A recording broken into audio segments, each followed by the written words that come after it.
नमस्कार, मी अनुराधा तांबोळकर. अनुराधा चॅनलमध्ये तुमचं खूप खूप स्वागत आहे.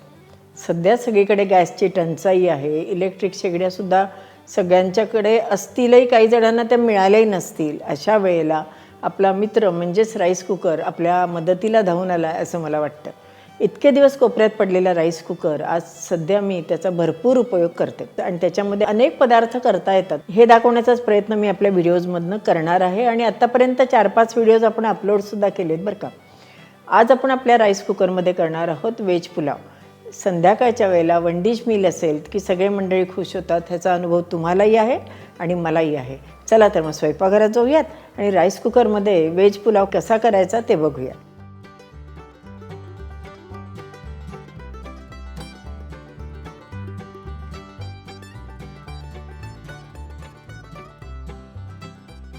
आता आपण व्हेज पुलाव राईस कुकरमध्ये करणार आहोत. पहिल्यांदा आपण झाकण ठेवून आपला राईस कुकर गरम करून घेतलेला आहे. त्याच्यात आपण तेल घालून घेतलं आहे. अंदाजे एक 2-1 चमचा आहे. आपण लांब तांदूळ घेतला आहे. 2 वाट्या तांदूळ धुवून असा त्यातलं पाणी काढून नुसतं ठेवून दिलं आहे. अर्धा तास साधारण आपण हे तांदूळ असे धुवून ठेवून दिलेत. हे जे पाळं आहे ह्याला स्वयंपाकघरातलं प्रसाधन असं म्हणतात. किती छान कलरफुल दिसते की नाही. प्रथम आपण जिरे घालून घेऊयात. जिरे घातल्यावर पुन्हा आपण झाकण ठेवूयात म्हणजे आपले जिरे लवकर लाल होतील. आपले जिरे झालेले आहेत. आता आपण याच्यात खडा मसाला घालणार आहोत. म्हणजे 2 तमालपत्र्याची पानं, थोडेसे दालचिनीचे तुकडे, 1 मसाला वेलची, 4-5 लवंग आणि 2-3 वेलदोडे हे आपण याच्यात घालून देणार आहोत.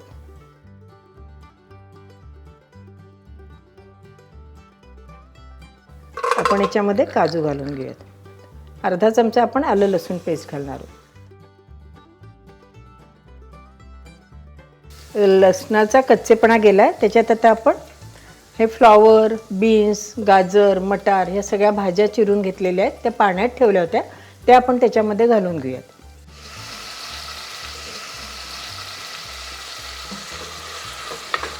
आता सध्या गॅसची टंचाई आहे म्हणून आपण याच्यातच डायरेक्ट करतो. पण समजा जर आपल्याला राईस कुकरमध्ये पुलाव करायचा असेल तर पहिल्यांदा ह्या ज्या भाज्या आहेत त्या गॅसवर थोड्याशा परतून घेतल्या तरीसुद्धा चालू शकतात.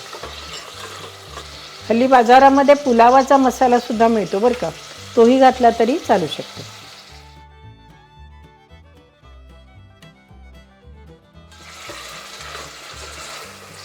अगदी जर बारीक बारीक जर आपण भाज्या पुलावाकरता चिरल्यात तर काय होतं की अगदी त्या भाज्या भाताबरोबर गाळ होतो. त्यामुळे नेहमी थोड्याशा मोठ्याच भाज्या चिराव्यात. आता याच्यामध्ये आपण थोडीशी हळद, थोडं तिखट, आपल्या चवीप्रमाणे आपण याच्यात तिखट घातलं तरी चालतं. पुलाव मसाला घरी नसेल तरीसुद्धा चालू शकतो.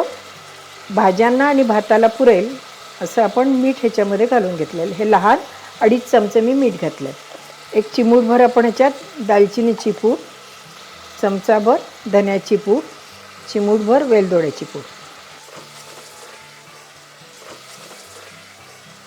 मसाला परतून झाला. आपण एक 10-20 सेकंद झाकण ठेवूयात म्हणजे मसाला सगळा भाजीला छान लागला जाईल.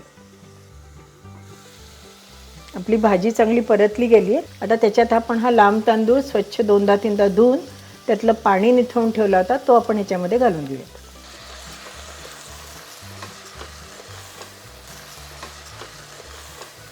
पुलाव आणि बिर्याणीमधला मला माहिती असलेला फरक सांगते की दोन्ही ह्याच्यामध्ये लांब तांदूळ, भाज्या हे सगळं असतंच, परंतु बिर्याणीमध्ये पुदिना, नंतर तळलेला कांदा ह्याचा वापर जास्त केला जातो. त्यामुळे बिर्याणीची चव ही वेगळी असते. आणि मुख्य म्हणजे बिर्याणीला लेअर दिल्या जातात.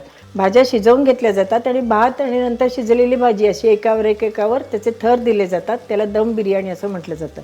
पण पुलावामध्ये मात्र हे सगळं एकत्र करून तो शिजवला जातो. बऱ्याच वेळेला पुलाव हा पांढरा स्वच्छ असतो, त्यावेळेला त्याच्यात हळद आणि तिखट घातलं जात नाही.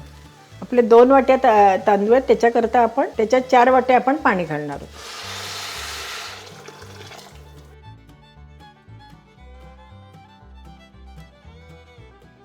आपण सगळे मसाले घालून झालेले आहेत. आपण झाकण ठेवूयात आणि साधारण 15-20 मिनिटांमध्ये आपला पुलाव तयार होईल. आता आपला पुलाव झाला आहे का बघूयात बरं का.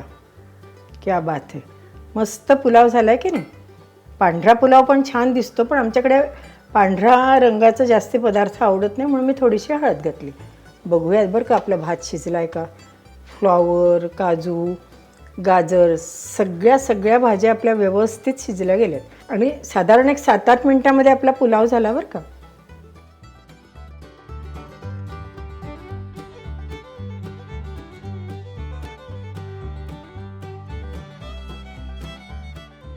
आहे की नाही, झटपट झाला. एकदा त्या राईस कुकरमध्ये आपण भात टाकल्यानंतर आपल्याला काही बघावं लागलं नाही.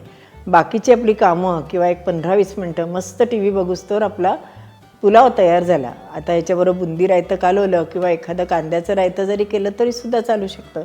असं छान बेत केला तर सगळे मंडळी आवडीने खातील अशी मला खात्री आहे. तुम्ही एकदा करून बघा आणि मला अभिप्रायामध्ये कळवायला विसरू नका.